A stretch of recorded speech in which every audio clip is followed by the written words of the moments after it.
Bro, ito na naman at maglilibot na naman kami dito sa Cebu kasama ang aking pamilya. Nakita nyo naman yung free dive ko, napakalupit, diba? Nakaka-excite.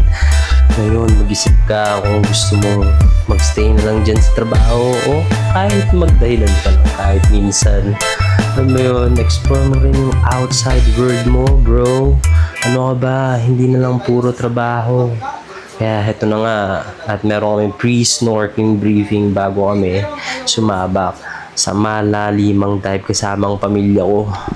At nakikita nyo naman kung gaano kadaming isda yan, kung gaano kabuhay ang dagat ng Cebu.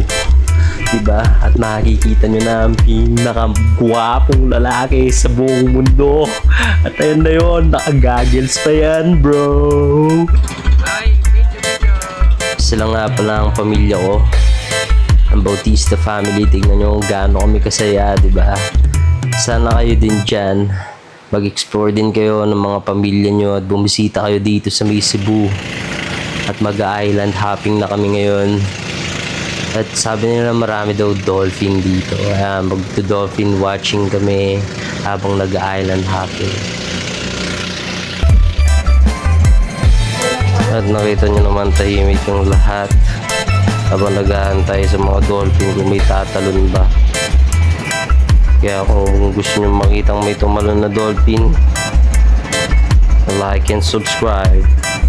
At makikita nyo yan sa aking baba ng video. Thank you for watching, bro.